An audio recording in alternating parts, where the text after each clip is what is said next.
Entonces,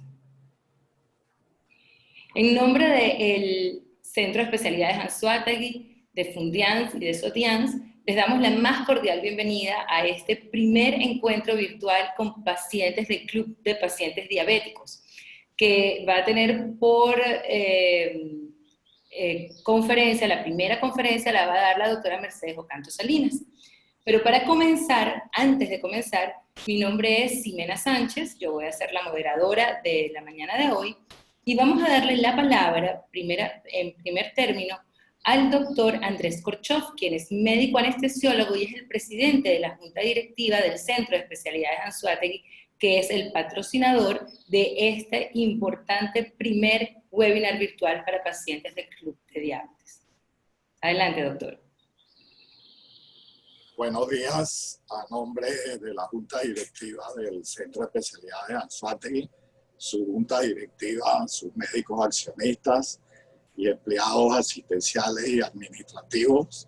Le damos la más cordial bienvenida a todos nuestros pacientes y familiares que se están inscribiendo y participando en esta primera reunión virtual, enmarcada dentro de los planes de responsabilidad social que desde el año 1981 inició nuestro querido y recordado colega doctor Ricardo Aliendres Quijada, quien ininterrumpidamente durante 27 años reunió a los pacientes diabéticos los últimos sábados de cada mes.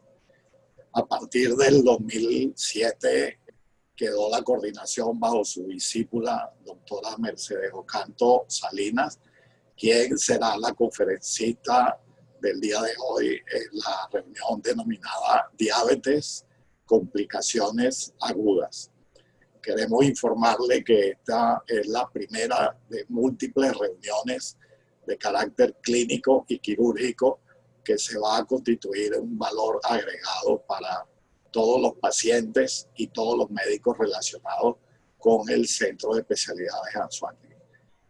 Queremos también anunciar que nuestra moderadora al final de la reunión les va a informar un obsequio o un valor agregado que queremos darle a todas las personas que se inscribieron y están participando en esta primera reunión virtual. El máximo deseo de todos nosotros es para el máximo aprovechamiento del contenido de la reunión con la doctora Mercedes Ocanto Salinas. Muchas gracias y bienvenidos. Muchísimas gracias, doctor. Así que va a haber una sorpresa para todos los que se queden hasta el final. Vamos a tener en primer lugar la conferencia de la doctora Ocanto y al final de la conferencia ustedes pueden hacer sus preguntas. De hecho, desde este momento, toda pregunta que ustedes tengan la pueden hacer o por el chat del Zoom o por el chat de WhatsApp y nosotros al final las vamos a pasar a la doctora Ocanto para que ella las vaya respondiendo. Aquellas preguntas que no apliquen o que tengan una respuesta sumamente larga, después la doctora Salinas la doctora Ocanto Salinas las va a responder en privado a las personas que estén haciendo esa pregunta. Para que conozcamos un poquito de la personalidad que lleva adelante hoy este primer encuentro virtual del Club de Diabéticos del Estado de Anzoátegui. La doctora Mercedes Esther Ocanto Salinas es médico cirujano graduada de la Universidad de los Andes, con posgrado en Medicina Interna de la Cruz Roja de Venezuela.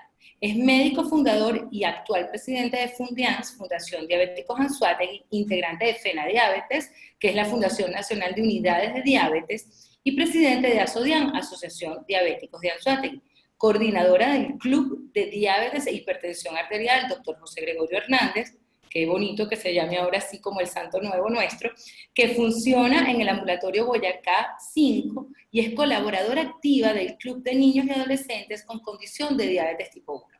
Así que con este currículum, con este bagaje de experiencia que tiene la doctora Ocanto, ¿quién mejor que ella para comenzar esta primera reunión virtual con los pacientes que ella para hablar de diabetes, complicaciones agudas? Adelante, doctora. Buenos días.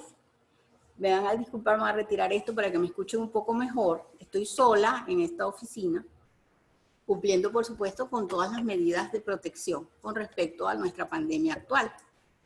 Bueno, para mí es un honor continuar con tan hermosa labor educativa que comenzó hace mucho tiempo, pero en la cual estoy participando desde el año de 2007. Y para poder colaborar con nuestros pacientes, se creó en septiembre del 2019 Fundians, o Fundación de Diabéticos Anzoátegui, que nos permite recibir donaciones tanto del sector público como del sector privado para colaborar con suministro a dichos pacientes. Para entrar en tema, queremos hablar de algo muy importante. Como la mayoría de las personas que están participando son pacientes ya conocidos y que pertenecen a nuestro club, hemos hablado muchas veces sobre qué es la diabetes, pero vamos a recordar ciertos puntos importantes. Por supuesto, haciendo énfasis en el tema de hoy, que es complicaciones agudas, recordando que tenemos complicaciones agudas y tenemos complicaciones crónicas en esta enfermedad. Entonces, debemos recordar que la enfermedad de diabetes es una situación endocrino-metabólica multifactorial crónica, o sea, en criollo, es una enfermedad producida por la presencia de altos niveles de azúcar en sangre. O sea, permanece los niveles elevados en sangre y lo que va a ocasionar un daño a nivel del endotelio, que es lo que recubre nuestras arterias y nuestras venas, y por eso se puede distribuir en todas partes del cuerpo. Teniendo en cuenta que debemos recordar que la glucosa viene siendo un compuesto que obtenemos de los alimentos y sirve de combustible para el organismo.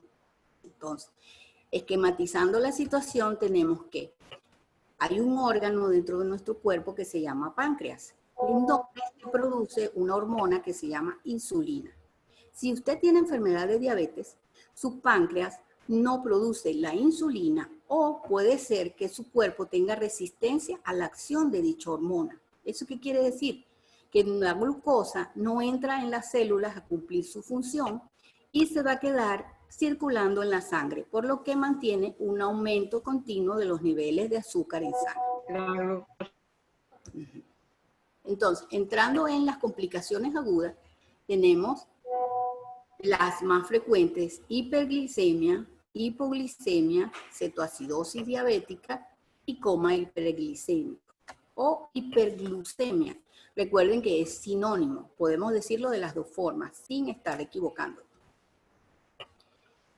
Como lo dice la gráfica, una hiperglicemia es un aumento por encima de lo que se considera el dintel normal, o sea, mayor de 100 miligramos por decilitro, y una hipoglicemia es una disminución por debajo de lo que se considera normal, menor de 60 miligramos por decilitro.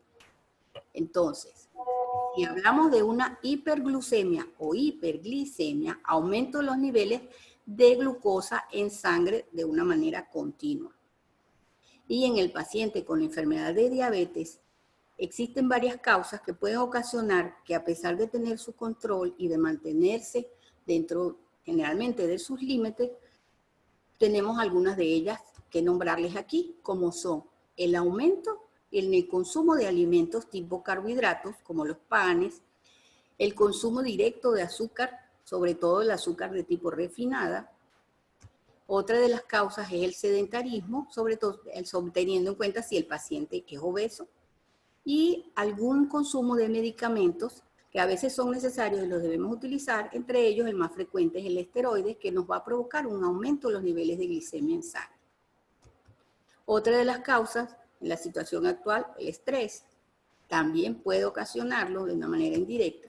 Y el abandono del tratamiento es lo más común. El paciente se le olvidó el medicamento, si es un adulto mayor, o el paciente no quiere estarse pinchando sus deditos y entonces para poder hacerse el control y no se toma el medicamento o no se le coloca el adecuado. Entre los síntomas que tenemos, los más comunes de consulta son la sensación de mareo, visión borrosa. También tenemos sed exagerada, lo que llamamos polidipsia. Tenemos un aumento en la frecuencia y el ir a orinar, que lo llamamos poliuria. hay un hambre excesiva, lo que nosotros denominamos polifagia, sensación de desaliento, de no querer hacer nada, no me quiero levantar, no quiero hacer esto. A veces lo confunden con depresión. Y por supuesto, la principal consulta a largo plazo, ya cuando el paciente tiene un periodo que no sabe que es diabético, es la pérdida progresiva de peso y rápida. ¿Qué hacemos con este tipo de paciente? Lo atendemos por la consulta, le indicamos el aumento de los líquidos y por supuesto que debe ser atendido por un equipo médico. Si los niveles de glicemia son altos, debe asistir a la emergencia para ser atendido. Si los niveles no son tan elevados, se puede controlar a nivel de su casa, pero posterior a ser visto por un especialista. Recuerden, automedicarse no es lo ideal. Vamos ahora a hablar de otro tema no menos importante, que es la hipoglicemia. La hipoglicemia es muy temida porque es cuando ya el paciente incluso puede llegar a no tener conocimiento porque pierde la conciencia. Entonces, si tenemos un descenso de los niveles de glicemia, la mayoría del paciente sabe cuándo le está pasando, pero hay que estar muy pendiente, sobre todo los familiares, al no dejar solo mucho tiempo a ese tipo de pacientes, sobre todo en los casos de adulto mayor. ¿Para qué? Para que podamos mantener a ese paciente sin que llegue a perder conciencia y poderlo vigilar continuamente. ¿Cuáles son las causas de ello? Hay una disminución u omiten algún medicamento, pero se sigue colocando el tratamiento. Esto va a hacer que haya una hipoglicemia. O se presente un retraso en las comidas, más frecuente en el adulto joven, está en su trabajo, es diabético, se tomó su medicamento, pero no le dio tiempo de alimentarse a la hora correcta. Otra de las causas, no menos importante, es el exceso de ejercicio. Si no se alimentan bien, también puede provocar hipoglicemia. Y la más frecuente es que la persona, por el interés de consumirse algo dulce, se aumenta la dosis de insulina y va a presentar posteriormente la hipoglicemia o la alteración en los medicamentos. Por eso es muy importante la asistencia a su médico y el control que permita mantener una buena dosificación de cada paciente. Otra causa, no menos importante, es el consumo de licor. El licor no tiene ninguna caloría.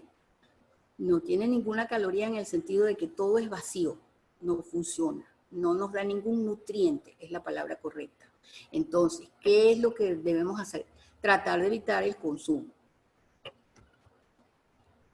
Entonces, si tenemos una hipoglicemia, el paciente también va a presentar sensación de mareo, generalmente presenta visión borrosa, pero hay otras cosas adicionales como sensación de sudor, en este caso es frío, sudoración que puede ser profusa dependiendo del grado de hipoglicemia, dolor de cabeza que se puede presentar o no. El temblor si es continuo, siempre lo presenta. La sensación de palpitaciones porque su cuerpo está tratando de recuperarse de eso y por supuesto el corazón se acelera. Hay irritabilidad la mayoría de las veces y lo que refieren los familiares es cambios de personalidad. Ese no es mi hijo, ese no actúa de la misma forma como siempre, no sé qué le está pasando. Entonces, ¿qué dice todo el mundo? Vamos a ponerle tratamiento. Lo típico era el agüita con azúcar o un chocolate, un caramelo. ¿Okay? En los casos de hipoglicemia, dependiendo de si el paciente está consciente o no está consciente, podemos utilizar en un primer instante un consumo de niveles de azúcar, pero no es lo ideal. ¿Por qué? Porque el consumo de azúcar va a provocar un descontrol de ese paciente en las próximas 48, 72 horas.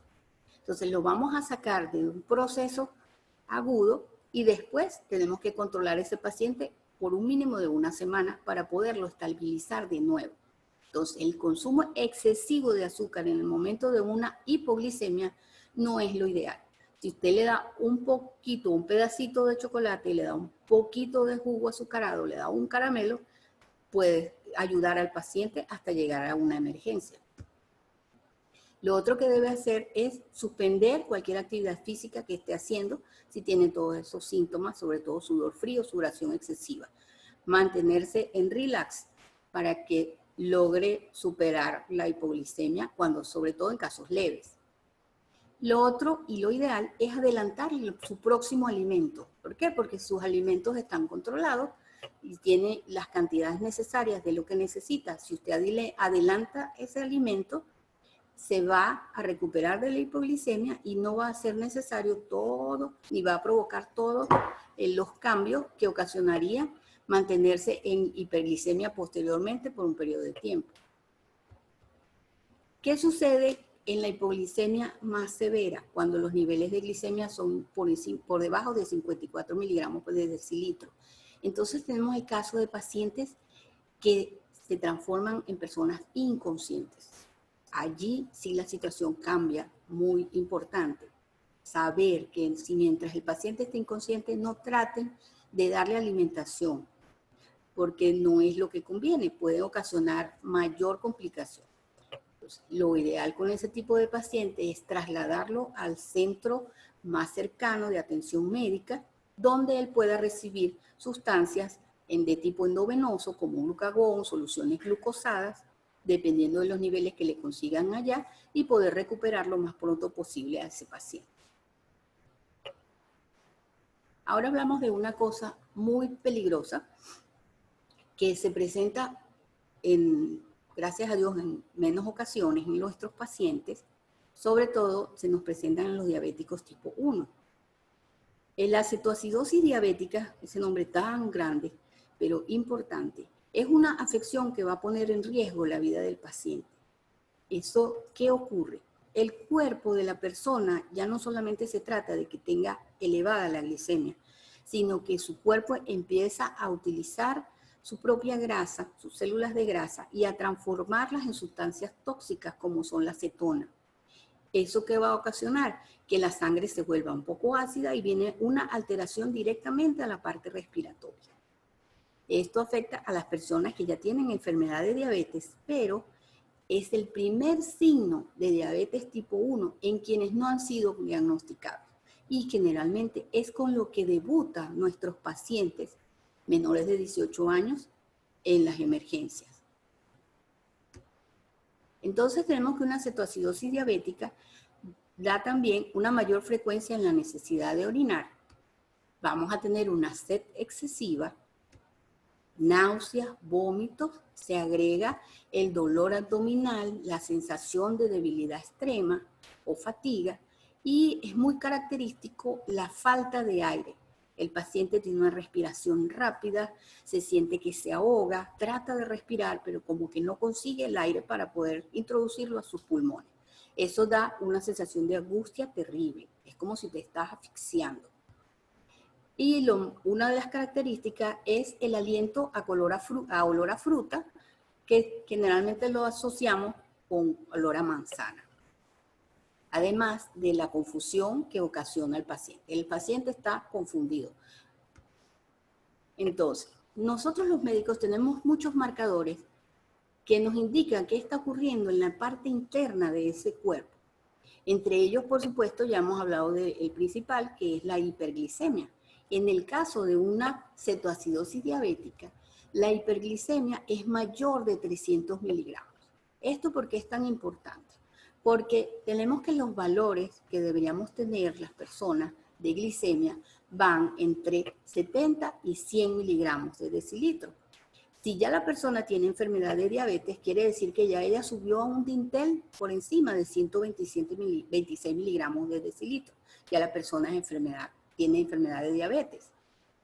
Pero cuando esa persona se descompensa, los niveles suben mucho. Entonces tenemos una hiperglicemia con mayor de 300 miligramos, se acentúan todos los síntomas.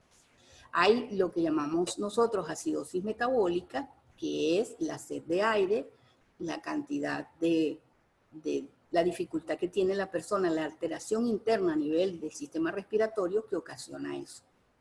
Tenemos los marcadores como los pH, el bicarbonato y el anión GAP que nos van a indicar a nosotros qué tratamiento vamos a utilizar. Lo otro es, hay una deshidratación continua, severa, que va a provocar la aparición de niveles de azúcar en sangre, lo que llamamos glucosuria. Además de eso, hay una diuresis osmótica. ¿Eso qué quiere decir? Aumenta la cantidad de veces que orina la persona. Les hablaba al inicio sobre la intoxicación que ocurre, la degradación de la célula de grasa. Entonces, se nos acumulan las cetonas en la sangre y el paciente se intoxica. Y aparte de eso, tenemos una hiperosmolaridad. ¿Qué es eso? En la sangre tenemos agua y tenemos células. Cuando perdemos agua y sale de nuestra sangre, aumenta la cantidad de células que circulan en la sangre, o sea que se hace como, lo llamaríamos un poco más espesa. ¿Qué hacemos en estos casos cuando tenemos ese tipo de paciente y en esas condiciones? Ese es un paciente que nos llega a la emergencia, debemos identificarlo lo más pronto posible y por supuesto un paciente que va para la unidad de terapia intensiva. ¿Para qué? Para poder controlar todos sus líquidos, para poder controlar todo su sistema interno y estabilizarlo. Ahora hablemos del otro tema que teníamos a continuación, que es el coma hiperglucémico o hiperglicémico. Esto ya es una complicación de las pacientes con enfermedad de diabetes tipo 2 y ocurre muy frecuentemente. ¿Qué tenemos en esos casos? La deshidratación, que es de tipo extrema como síntoma. Hay también confusión, hay alteraciones neurológicas. La mayoría de los pacientes está hablando cosas como que no son. El familiar sobre todo es el que trae al paciente. El paciente lo que refiere es que está todo confundido. Y en ese caso es muy importante reconocerlo y se logra también con los marcadores internos. Tenemos una hiperglicemia mayor de 600 miligramos por decilitro con una hiperosmolaridad plasmática. Recuerden que eso es la cantidad de células que se acumulan por ahí pérdida de líquido y entonces también es mayor.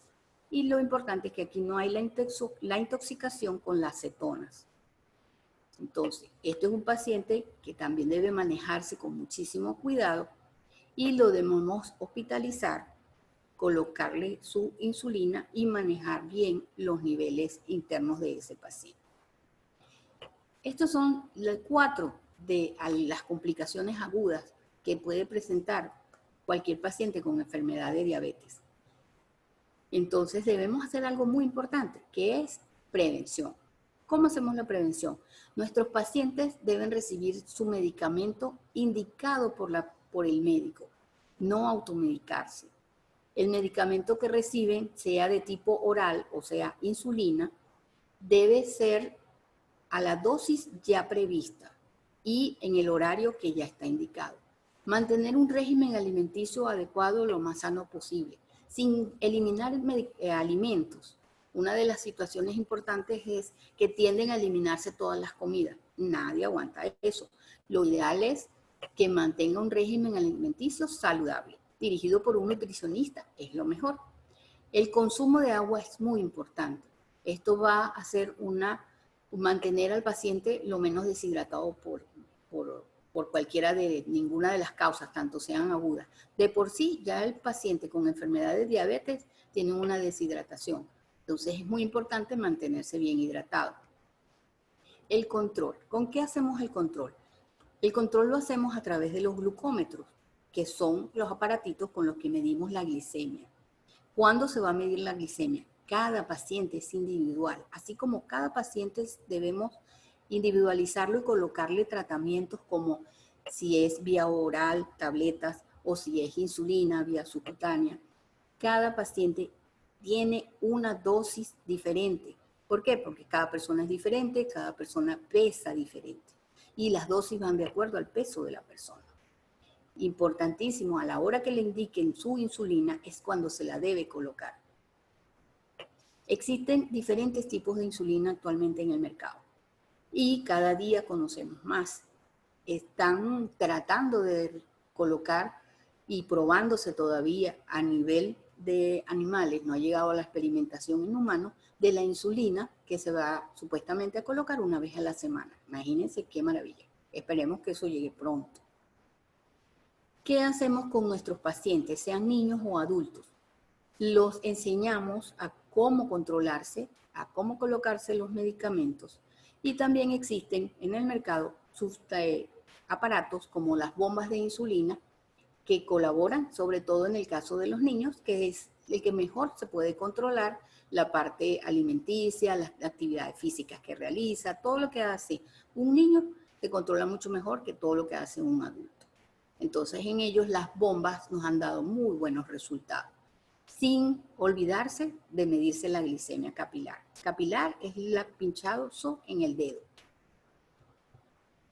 Y lo otro que les quiero dejar como mensaje es que esta enfermedad no tiene por qué frenar su vida.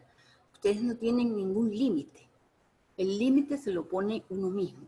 Cualquier persona, así tenga una enfermedad crónica como enfermedad de diabetes, puede llegar a hacer lo que quiera en su vida. Tenemos casos de artistas conocidos por todos ustedes, como los que vemos en pantalla, y son personas que han hecho su vida teniendo y colocándose tratamiento continuo de insulina, como el joven Nick Jonas, y los otros también utilizan tabletas. Cuando esas personas necesitan la insulina, también la utilizan. Entonces no hay límites para lograr lo que uno quiera hacer. Lo que no debes hacer es no vivir para la diabetes. O sea, tú debes vivir con la diabetes. Acepta, entiende que por alguna razón esa condición está en tu cuerpo. Si tienes eso en tu cuerpo, lo mejor que debes hacer es controlarlo. Y el autocontrol es mucho mejor. Ningún médico, ninguna otra persona puede hacer nada por ti si tú mismo no lo quieres hacer. Muchísimas gracias y feliz día. Estamos abiertos para las preguntas.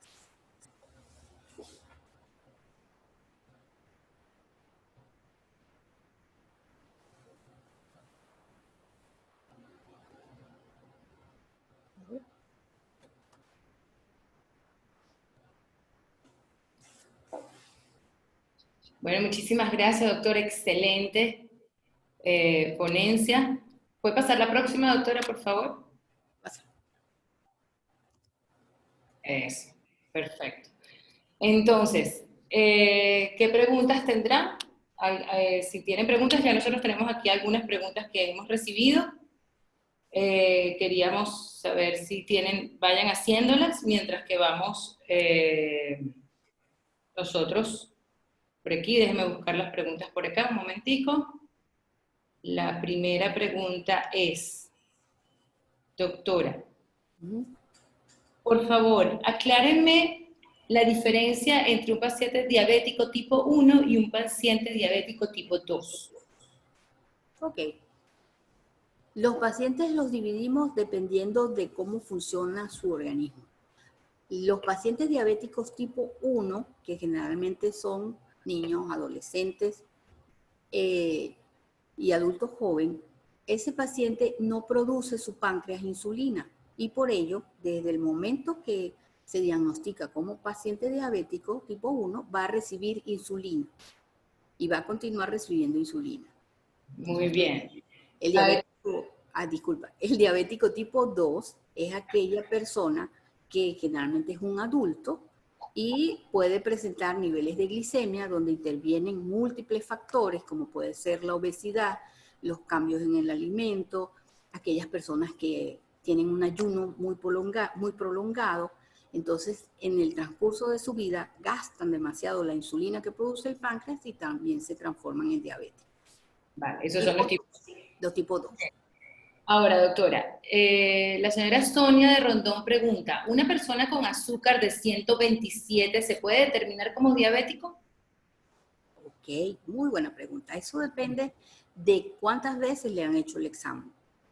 Lo que dice la Organización Mundial de la Salud y la Asociación Latinoamericana de Diabetes es que el diagnóstico de un paciente diabético es un examen de glicemia al azar en ayuno con un mínimo de 8 horas de ayuno con un nivel mayor de 126 miligramos por decilitro en más de una ocasión. Entonces, dependiendo, si esa persona ya presentó en más de una ocasión 126 miligramos, 127, como ella pregunta, entonces ya se considera con enfermedad de diabetes. Y más de una ocasión, ¿cada cuánto tiempo, doctora, debería, si tengo 127 ahorita, cuánto me la tengo que volver a tomar para saber si vuelvo a tener 127 o no? Ya cuando una persona es diagnosticada como enfermedad de diabetes, se le hacen diferentes tipos de exámenes para verificar que no haya alteraciones en los otros metabolismos, como es los lípidos, o sea, las grasas, las proteínas. Entonces, eso nos va a determinar el tipo de diabetes y el tratamiento que le vamos a colocar. Vale. Entonces, si una persona por primera vez se determina que tiene 127, ¿cuándo tendría que ser la próxima vez para saber si es diabético o no? Se lo puede hacer a la semana siguiente o dentro de 3 días y verifica. Vale. La otra que se le hace es la prueba con la cantidad de glucosa. Esa prueba se realiza, el paciente en ayuno, se le toma la muestra de glicemia, se le indica que en el laboratorio le entregan 75 gramos de glucosa y 2 horas posterior a eso le toman otra prueba. Muy bien. Otra pregunta, doctora, que viene por el chat. ¿Es posible padecer de diabetes sin presentar ningún tipo de síntoma notorio? Sí, es posible. Generalmente va con los síntomas, pero hay personas que lo hacen de una manera paulatina, o sea, los síntomas comienzan de una forma suave y después se hacen más intensos, pero que no tengan ningún síntoma o asintomático es muy extraño. Ok. Doctora Ocanto, acorde a su experiencia, ¿un niño de 1 año podría ser diagnosticado con diabetes tipo 1? Sí, un niño de 1 año puede ser diagnosticado con tipo 1. ¿Por qué? Porque un niño Pero de 1 año... generalmente ellos debutan con la más complicada, que es la cetoacidosis diabética. El niño llega en esa condición, pasa a la unidad de terapia intensiva. Ese tipo de paciente lo evalúa y lo atiende endocrinología infantil. Muy bien. Ok. Doctora, y otra pregunta que viene por el chat. ¿Cuál es el nivel de azúcar normal para un paciente diabetes tipo 2? Okay. Eso va a depender del paciente. El nivel de azúcar normal no debe ser mayor de 110. Hay pacientes que dicen, no, pero yo tengo muchos años siendo diabético y por eso mi doctor dice que si me la bajan de 110 me puedo enfermar. Pero entonces el dintel va a depender del organismo de esa persona. ¿Por qué? Porque las personas que mantienen unos niveles muy elevados de glicemia por mucho tiempo, sí se logra el control, pero de una forma progresiva. No podemos a un paciente que mantiene niveles de glicemia en 140 continuamente desde hace años, bajarlo bruscamente a 100, sino que lo hacemos de manera progresiva. Ok. Otra pregunta que viene por el chat. ¿Cuándo y a partir de qué examen se determina que un paciente es diabético?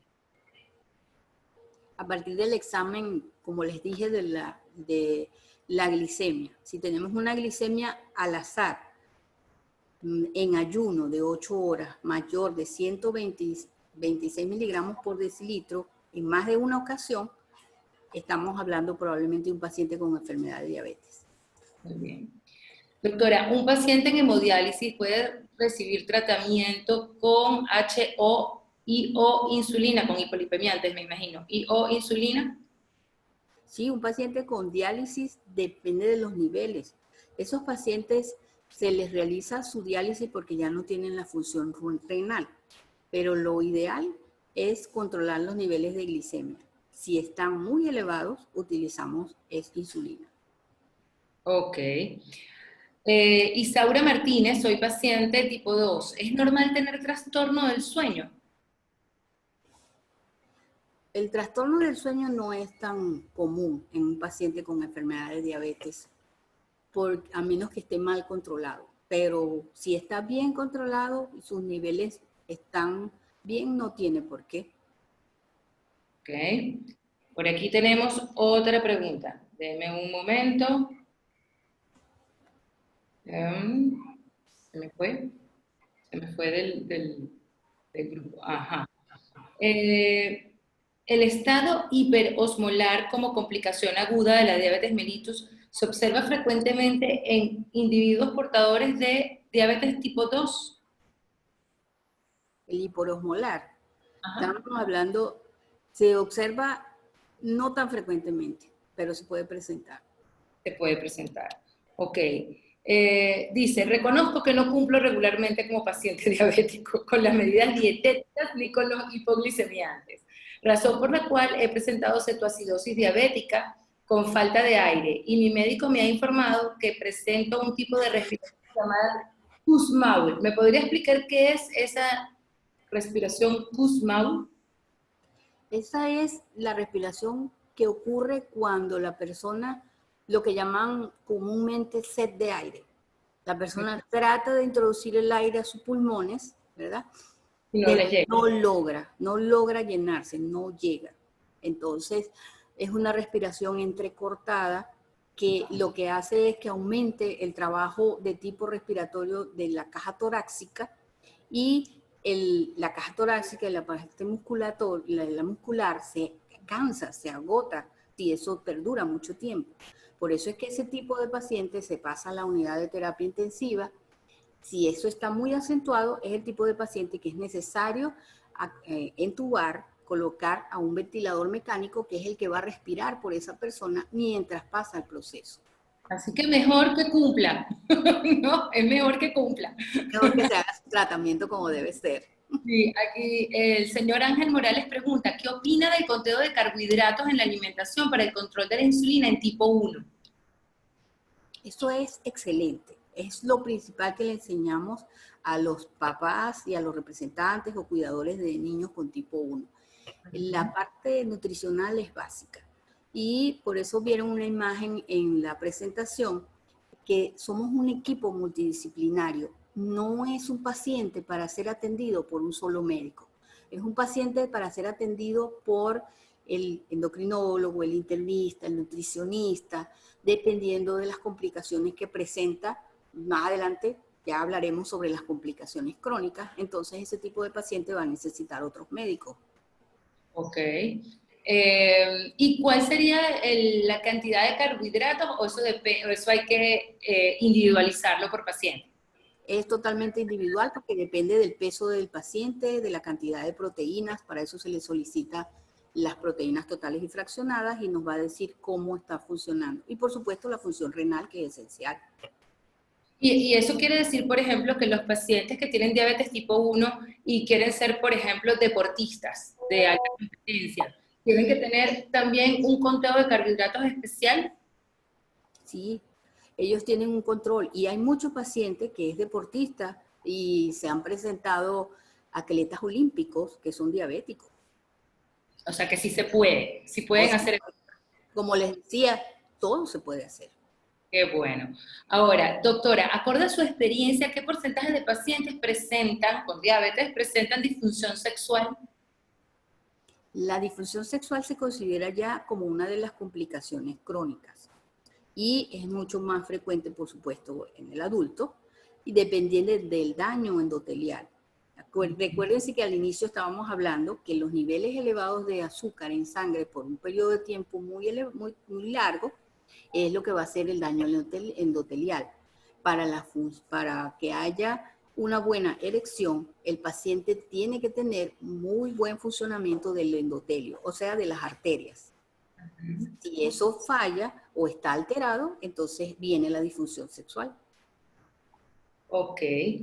Luego plantean la señora Omaira Zavala. Buenos días, doctora. ¿Cuál sería el valor de glucemia en ayunas en una persona no diabética?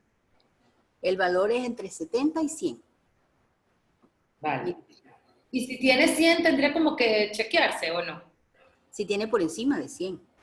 Si tiene 100, está bien. Exacto. Muy bien.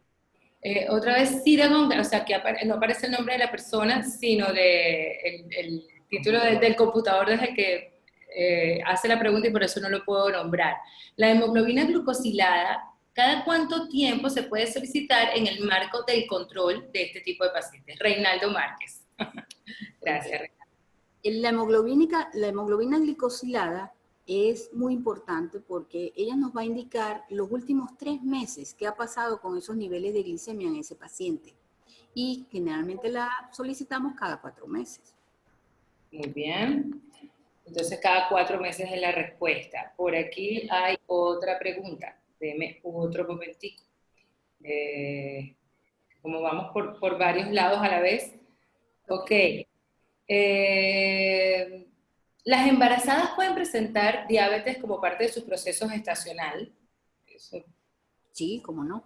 Recuerden, lo que pasa es que no lo repetí porque estamos hablando de complicaciones, pero tenemos diferentes tipos de diabetes. Tenemos diabetes tipo 1, diabetes tipo 2, diabetes gestacional y otros tipos de diabetes. Entre la gestacional es aquella que se presenta cuando la persona sale embarazada y presenta niveles de glicemia elevados. Este paciente es controlado generalmente por el ginecólogo y va a ser enviado con el endocrinólogo o con el internista, dependiendo de cómo logra controlar esos niveles. Y para poder hacerlo durante el embarazo, evitando las complicaciones tanto en el niño como en la madre. Muy bien. Hay un paciente que pregunta, que dice, ¿el consumo de drogas como cocaína pueden desencadenar cetoacidosis como complicación aguda o eso es un mito?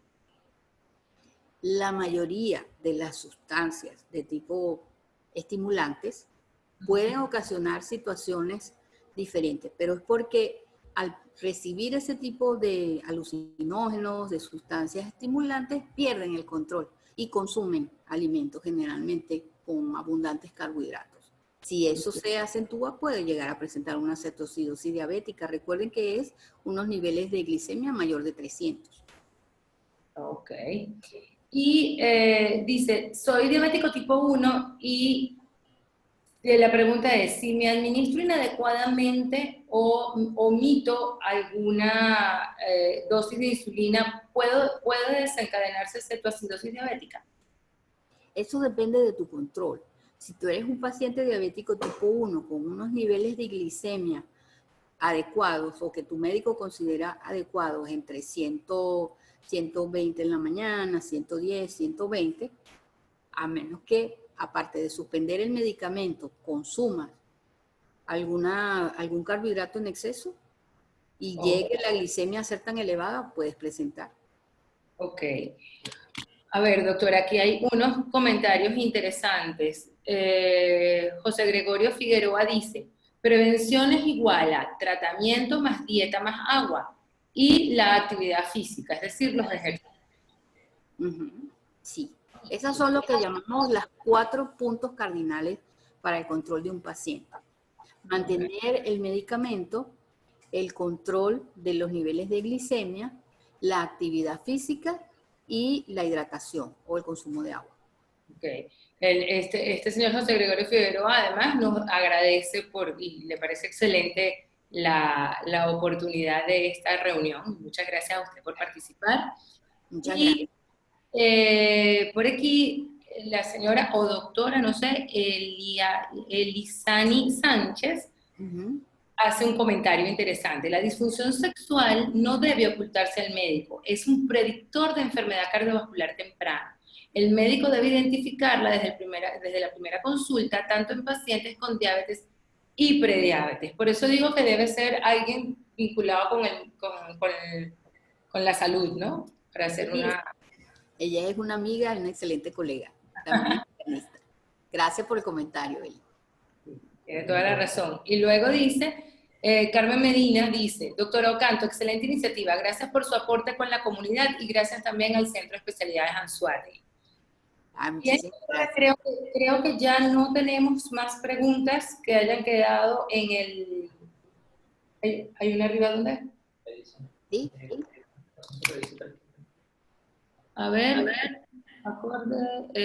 buenos días, Es fundamental que el paciente diabético realice sus 3 comidas al día. Sí, es esencial. Él debe mantener un régimen alimentario. Cuando hablamos de régimen, no lo tomen así como que tan fuerte, sino que dependiendo de su actividad, de su trabajo, de lo que haga, de su horario, mantenga una alimentación de 3 comidas. Eso es muy importante. Ok, muy bien. Bueno, por último, ya va, tenemos aquí algún otro para el ejercicio. Mire, mire qué interesante. Ángel Morales dice, para el ejercicio, con esta situación se hace difícil, es variable. Gracias por esta iniciativa a todos. ¿Qué recomendación le podemos dar a alguien que con la situación como está, la pandemia y la cuarentena, qué tipo de ejercicio podría hacer? ¿Qué tipo de recomendación le puede dar en este caso? Bueno, si la persona está en casa, que es lo ideal en estos momentos, puede utilizar cualquier banco como escalón, ¿ok? Y subir y bajar. Eso va a ser un ejercicio de cardio y lo ideal es que comience entre 20 veces, 2 veces al día, dependiendo de la edad del paciente. Si estamos hablando de un adulto mayor, le decimos que 10 veces. Si es un paciente cardiópata, 5 veces. Pero lo más importante es que no se queden sedentarios, que tengan algún tipo de actividad, así sea en la casa.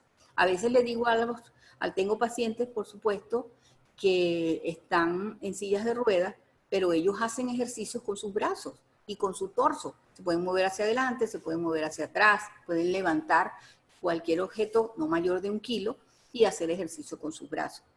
Pero lo importante es no crear sedentarismo para evitar complicaciones. Muy bien. Y bueno, yo les digo que yo personalmente en esta cuarentena lo que he hecho es buscar videos de YouTube de ejercicios y los hago y son fabulosos. Y Sí, son completamente gratis además, así que también podríamos tener esa alternativa, ¿verdad, doctora? claro que sí. Y en Por YouTube a lo supuesto. mejor puede ser que hayan especialmente para pacientes diabéticos. ¿Qué ejercicio? Sí. Digo, tutoriales de YouTube de ejercicios para pacientes diabéticos. No lo Habría sé. que buscarlos, ¿verdad? Habría que buscarlo, pero sí puede ser que haya. Lo importante es que entiendan que los ejercicios que deben realizar son de tipo aeróbico, principalmente. Eso. Aeróbico es que al aire, ¿ok? Y que No hay que... anaeróbicos. Anaeróbicos son los ejercicios de pesas, Exacto. para que tengan una idea. Ujú. Muy bien. Y gracias por las felicitaciones. A ver, siguen habiendo preguntas. Yo creí que ya no iban a haber más, pero ya va. Dice, Cristina dice, hoy en día los niños salieron de la rutina y se levantan más tarde. ¿Cuánto tiempo pueden estar ¿Cuánto tiempo pueden estar? sin comer? No, lo ideal es no hacer ayunos prolongados. Una de Dice, las cuando se... situaciones, si el niño se acuesta muy tarde, entonces debe hacer una merienda nocturna. Es como cuando tenemos pacientes adultos, pero que trabajan de horario nocturno. Debemos alimentarlos durante la noche, a pesar de que sean diabéticos. Ok. Hay alguien que dice que no comprendió bien qué es la acetocidosis, que si puede explicarlo de nuevo. Bueno, la cetoacidosis, como les dije al principio, es la parte más complicada con respecto a que hay un aumento elevado, mayor de 300 miligramos por decilitro, de glicemia, o sea, de azúcar. Entonces el paciente se descompensa. ¿Cómo se va a descompensar? Porque internamente altera el equilibrio, altera el metabolismo. Y nosotros los médicos utilizamos marcadores para saber cómo está esa parte interna. Hay la célula grasa que normalmente guarda nuestro hígado y empieza a degradarse. En lo que se degrada esa célula produce una sustancia que se llama cetona. Esa sustancia cetona se acumula en la sangre y es lo que va a alterar todo lo que es la parte respiratoria. Aparte Okay. de eso, se presenta la deshidratación. Eso quiere decir que mi sangre se me pone ácida, Exactamente. que la sangre debería ser más alcalina. La sangre No, tiene un pH normalmente. de 7. ¿Ah? Eso lo medimos con los marcadores que les mostré, los pH. Eso, el pH. Pero sería así, a ver si voy a decir una locura, a ver si yo, como un ser humano normal que no es médico, lo puede entender. Es Okay. como que mi sangre debería ser un jugo de manzana y se convierte en un jugo de naranja. Algo así. ¿Sí? Algo como eso. Algo parecido. Esperamos entonces que se haya podido comprender un poco mejor. A ver, Sonia de Rondón pregunta, primero felicita a la doctora por su excelente presentación y dice, cuando una persona está embarazada y tiene el azúcar elevada, ¿ese bebé puede ser diabético? Sí puede ser, pero generalmente no, si es controlada. Y el bebé puede tener cambios de tipo macrosómico, o sea, es más grande de lo normal. Son aquellos bebés que a veces sacan en los periódicos, nació uno de 4 kilos, de 5 kilos, pero generalmente son de mamás que tienen enfermedad de diabetes. Y puede ser que ese niño sea diabético. Muy bien. ¿Y puede que no también? Exacto, eso no es un sine qua non. Vale.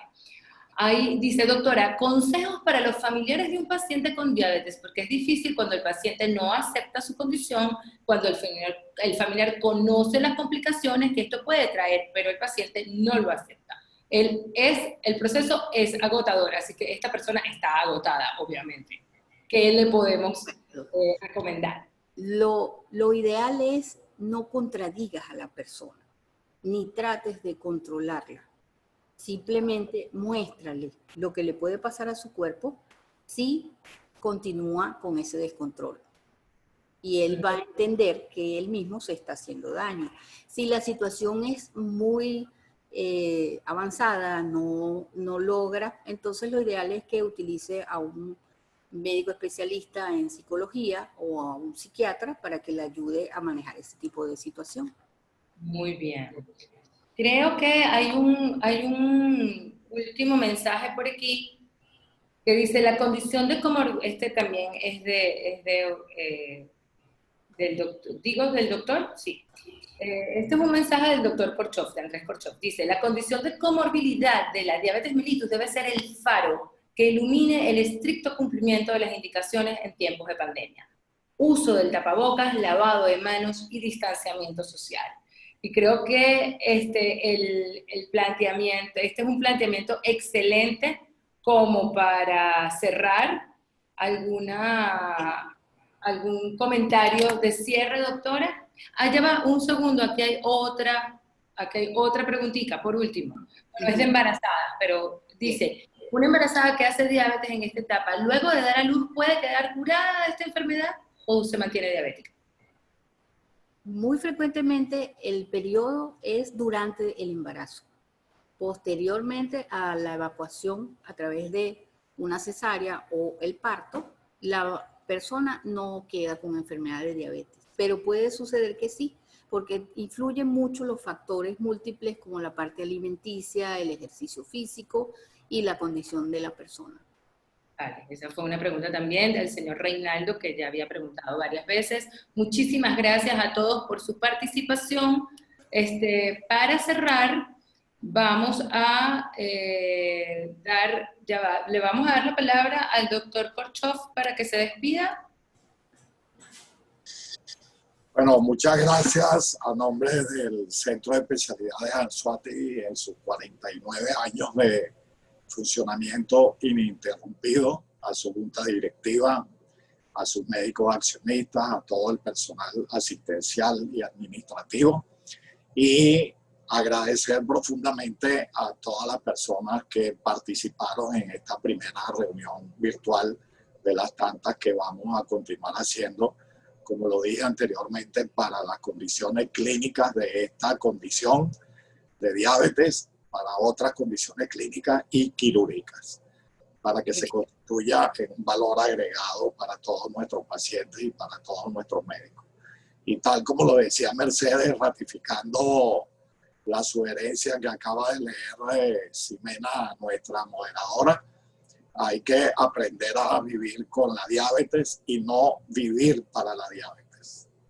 Los invito a que sean cumplidores de todos sus tratamientos y de todas las normas para que podamos tener calidad de vida. Muchas gracias, de verdad. Gracias a usted, doctor. Gracias a la doctora Mercedes Ocante, fue extraordinaria su presentación, y gracias a todos los participantes. Hemos tenido un total de 54 participantes, y en esta oportunidad, por asistir al club del paciente diabético en esta primera edición virtual, el Centro de Especialidades Anzoátegui les va a brindar durante los próximos 15, a todos ustedes, que durante los próximos 15 días vayan al Centro de Especialidades Anzoátegui, van a tener un 25% de descuento en el perfil 20. ¿No? Para hacerse su perfil 20 van a tener un 25% de descuento, que es parte de la responsabilidad social empresarial del Centro de Especialidades Anzoátegui en colaboración con Fundians y con Asodians, a fin de lograr tener la mejor calidad de vida posible para el paciente diabético. Doctora, ¿algún mensaje de despedida? Además de, por supuesto, usar nuestros tapabocas.